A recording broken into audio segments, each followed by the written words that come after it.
সারাদিন mobile games নিয়ে পড়ে থাকে, এরা পাবজি খেলে, এরা কি পারবে? এরা রাজনীতি বোঝে না, এরা বই পড়ে না, এরা কি করবে?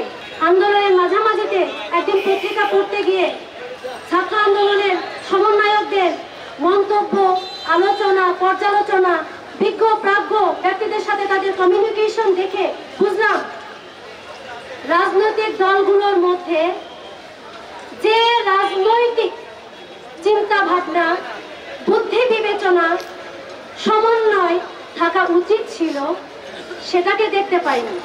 দেখতে পেয়েছি আমার ছাত্রদের, আমার কচিকাঁচা শিক্ষার্থীদের একটা অরাজনৈতিক প্রতিষ্ঠানের মধ্যে সুন্দর বুদ্ধিভিত্তিক রাজনৈতিক কৌশল, যে রাজনৈতিক কৌশলটা একটা দেশকে সুন্দর সমুন্নত একটা জাতিতে পরিণত করতে পারে, একটা সুশৃঙ্খল দেশ তৈরি করতে পারে, একটা সুন্দর দেশকে পরিচালনা করতে পারে। তারা কিন্তু তাদের পরিচয় দিয়ে দিয়েছে মাত্র এই কয়টা দিনে। তবে হ্যাঁ, আমরা মায়েরা, আমি একজন শিক্ষক, আমি একজন মা, আমরা মায়েরা হারিয়েছি আমাদের অনেক সূর্য সন্তান।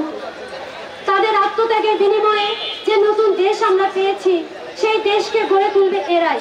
আমরা স্পষ্ট ভাষায় বলতে চাই, সন্ত্রাসের সাথে ছাত্র জনতার কোনো সম্পর্ক নেই, সন্ত্রাসের সাথে ছাত্র জনতার কোনো সম্পর্ক নেই।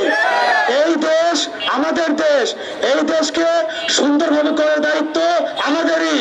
আমরা এই দেশের নাগরিক, আমরা চাই মেধাবী হতে চাই, আমরা চাই সৎ হতে চাই, আমরা দক্ষ হতে চাই, আমরা দেশপ্রেমিক হতে চাই। আমরা সকলে যদি একত্রবদ্ধ হতে পারি, আমরা যেভাবে স্বৈরাচার পতন করেছি, আমরা অনুরূপভাবে একটি সুশৃঙ্খল জাতিকে সুশৃঙ্খল দেশ উপহার দিতে পারবো ইনশাল্লাহ।